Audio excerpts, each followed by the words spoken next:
बिस्मिल्लाहिर्रहमानिर्रहीम। अस्सलाम वालेकुम। दावत नूर में आपको एक बार फिर से खुशामदीद कहती हूँ। जी, आज आपके साथ बहुत ही ज़बरदस्त किस्म की शाही कोरमे की रेसिपी शेयर करी हूँ। मैं इसे अपने स्टाइल में बना रही हूँ, कुछ चेंजेस की हैं जिसकी वजह से मेरी फैमिली में दावतों में तो ये सुपर हिट लाजवाब है। इसका टेस्ट आप जब इसे बनाएंगे आप खुद महसूस करेंगे कि यार ये बिल्कुल घर पे नहीं बना हुआ, ये किसी बहुत ही ज़बरदस्त रेस्टोरेंट से आया हुआ है। I will promise you. आप इसे बनाने के बाद मेरे चैनल पे आके कमेंट कीजिएगा कि आपको और आपकी फैमिली को ये कैसा लगा। आप बिलीव कीजिए कि इसका टेस्ट बहुत ही ज़्यादा यूनिक है। कोरमे का जो अपना फ्लेवर है, जो अपनी इसकी रवायत है वो बरकरार रखी गई है, लेकिन टेस्ट को बहुत ज़्यादा रिच बनाने की कोशिश की गई है। मैंने लिया है खुले मुंह का बर्तन। ये इसकी टिप नंबर 1 है कि आप जब भी इसे बनाएं तो खुले मुंह का बर्तन होना चाहिए और पेंदा उसका थोड़ा सा थिक होना चाहिए। अब मैंने 1 कप के करीब इसके अंदर ऑयल लिया है। मैंने ऑयल प्लस घी मिक्स लिया है ताकि इसकी ज़बरदस्त खुशबू हमें हासिल हो सके। 1 अदद प्याज मैंने लिए। मैंने 1 प्याज यूज़ की, बहुत ज़्यादा नहीं यूज़ की, और इसे इस तरह से बारीक बारीक काट लिया है। मैंने हैंड श्रेडर की मदद से इसे काटा है। अगर आप हाथों में इस कदर एक्सपर्ट है कि आप इतनी बारीक काट सकते हैं तो फिर वेल एंड गुड, वरना हैंड श्रेडर से आप कर लीजिएगा। बारीक काटने का फ़ायदा ये होता है कि ये आप हाथों से ही बहुत आसानी से आपकी चूरा हो जाती है और फ्राई भी बिल्कुल इवनली होती है। अब मैंने प्याज को फ्राई कर लिया। प्याज को मैं गोल्डन टोन पर ही रखूंगी, बहुत ज्यादा डार्क नहीं करूंगी। टिप नंबर 2 है, वरना आपका जो ये कोरमा होता है ये बहुत ज्यादा डार्कर टोन पे चला जाता है जो कि देखने में अच्छा नहीं लगता। अच्छी तरह से इसका ऑयल ड्रेन कर लूंगी मैं और इसे प्लेट के ऊपर फौरन फैला लूंगी। आप देख सकते हैं कि पहले कलर लाइट गोल्डन था, अब डार्क हो गया क्योंकि इसकी कुकिंग मुसलसल हो रही होती, इसलिए प्लेट में फैला कर डालिएगा ताकि आपकी जो प्याज इसकी कुकिंग स्टॉप हो जाए और ये मजीद डार्क ना हो।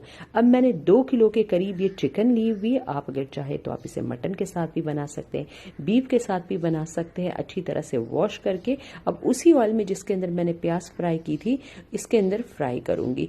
फ्राई करते वक्त ही अब मैं इसके अंदर अदरक लहसुन का पेस्ट ताज़ा कुटा हुआ तकरीबन 1.5 टेबल स्पून के करीब शामिल कर दूंगी। अदरक लहसुन आपसे रिक्वेस्ट है कि फ्रेशली कुटा हुआ ही लीजिएगा, क्योंकि जो फ्रिज में रखा हुआ होता है उसकी एक तो स्मेल भी चेंज हो जाती है और खाने में भी टेस्ट में फ़र्क आ जाता है। इन चीज़ों का आप ख्याल कीजिएगा। मैं अमूमन यही कोशिश करती हूँ कि मैं अदरक लहसुन का पेस्ट ताज़ा कुटा हुआ ही यूज़ करूंगी। 1 से 2 मिनट के लिए इसे फ्राई करूंगी अदरक लहसुन के साथ, यहाँ तक कि इसकी कच्ची स्मेल ख़त्म हो जाए। कोई फ्राई, कोई गोल्डन कुछ नहीं करूंगी, बस अदरक लहसुन की कच्ची स्मेल को ही मुझे खुश्क करना है। और ये in the mean while chicken भी इसी ऑयल के अंदर आपकी फ्राई होती रहेगी। 3 अदद मैंने टमाटर लिए और हैंड मैशर की मदद से इसे पीस लिया है। और लाल टमाटर लिए हुए हैं मैंने और 3 बड़े साइज़ के थे टमाटर। 1 कप से कुछ ज़्यादा थोड़ी मेरी दही ली हुई, क्योंकि चिकन 2 किलो है तो मैंने 1 कप से ज़्यादा थोड़ा दही लिया। दही मीठा होना चाहिए और किसी भी ब्रांड का अच्छी किस्म का आप कोरमा मसाला ले लीजिए और उसे मैंने इसके अंदर शामिल किया है। इसकी मिकदार तकरीबन 2 से 2.5 टेबल स्पून तक के करीब है और अच्छी तरह से इन चीज़ों के साथ टमाटर, दही और इस कोरमे मसाले के साथ मैं इसे मिक्स करूँगी। टमाटर और दही का ये जो मिक्स फ्लेवर है ये इसे बहुत ज़्यादा रिच बना देता है टेक्सचर में और बहुत ही लाजवाब जायका होता है। और हाफ टी स्पून के करीब मैंने इसके अंदर नमक डाल दिया है। नमक इसलिए हाफ टी स्पून डाला है क्योंकि ज़्यादा मत कीजिएगा, क्योंकि पैकेट के मसालों में ऑलरेडी नमक होता है। मुझे आगे जाकर भी इसमें के अंदर कोई मज़ीद नमक शामिल करने की ज़रूरत नहीं पड़ी। अब कवर करूँगी और 10 से 12 मिनट के लिए हल्की आंच तक मैं इसे पकने की दूंगी। इतनी देर में मेरा जो ग्रेवी है वो भी कुक होकर रेडी हो जाएगी और दही टमाटर के पानी में चिकन भी अच्छी तरह से पक जाएगी। अब मैंने कवर हटा लिया है और इस साइड पर मैं ये जो प्याज मैंने तल के रखी हुई थी हाथ से ही मैंने इसे रफली चूरा कर लिया। बहुत ज़्यादा चूरा नहीं करना, रफली हाथों से चूरा किया। कोई मिक्सी वगैरह में आप इसे चूरा मत कीजिएगा, वरना कोरमे का मकसद ख़त्म हो जाता है। बहुत ज़्यादा पिसी हुई प्याज नहीं डालनी चाहिए। 3 टेबल स्पून के करीब अच्छी क्वालिटी का डेसिकेटेड कोकोनट यानी नारियल का जो बुरादा है वो मैंने इसके अंदर शामिल किया है। नटी फ्लेवर शाही कोरमे में लाना बहुत ज़्यादा ज़रूरी होता है। ये जो डेसिकेटेड कोकोनट है ये मैंने अल्टरनेट यूज़ किया है बादाम का और काजू का। आपके पास अगर बादाम और काजू मौजूद है तो आप कोई भी बादाम या काजू में से 12 काउंट करके ले लीजिएगा और उन्हें पीस कर डाल दीजिएगा। लेकिन डेसिकेटेड कोकोनट बहुत इजीली मिल जाता है और टेस्ट भी लाजवाब होता है। कोकोनट के साथ मैंने इसे और इन चीज़ों के साथ इसे अच्छी तरह से फ्राई किया मैंने तकरीबन 1 मिनट के लिए। और प्याज के साथ जब इसका दाना बनना शुरू हो गया है, अब मैं इसके अंदर 1 पैकेट टेट्रा पैक क्रीम डाल रही हूँ, फ्रेश क्रीम। आप इसके अंदर दूध की जो ताज़ा भलाई है, अगर आपके पास वो मौजूद हो तो बहुत ही ज़्यादा, जब मैं कहती हूँ टेट्रा पैक से भी कई गुना अच्छा टेस्ट इसका आता है, वरना तो फिर आप टेट्रा पैक के ऊपर ही जाइएगा। और ये तकरीबन ½ कप के करीब क्रीम है, ये इसे शामिल कर दूंगी।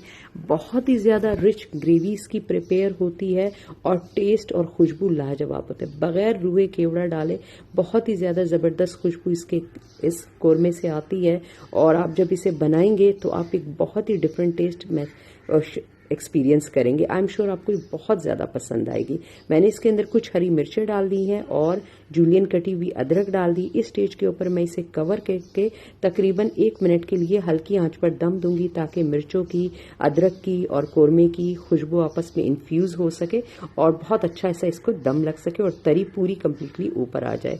अब 1 मिनट के दम के बाद आप इससे बहुत ज़्यादा ज़बरदस्त खुशबू आ रही थी, मेरा पूरा घर इसकी खुशबू से महक रहा था। जब आप इसे खुद बनाएंगे तो आप एक्सपीरियंस करेंगे कि आपने क्या लाजवाब रेसिपी प्रिपेयर की है। टमाटर और ये जो दही का कम्बिनेशन है, इसकी ग्रेवी बेइंतहा रिच है। आप इसका दाना देख सकते हैं कि ये किस कदर दानेदार है।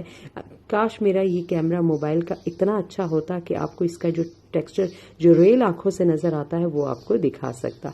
अब मैंने इसे डिश आउट कर लिया है और ये बहुत ही ज्यादा जबरदस्त अपनी रिवायती तौर के लिहाज से उसी तरह तरी इसके ऊपर है। जो मसाला प्रिपेयर हुआ है वो बहुत ही ज़्यादा ज़बरदस्त है। इसके लिए आपसे रिक्वेस्ट करूँगी कि इतनी ज़बरदस्त रेसिपी के लिए 1 लाइक तो बनता ही है।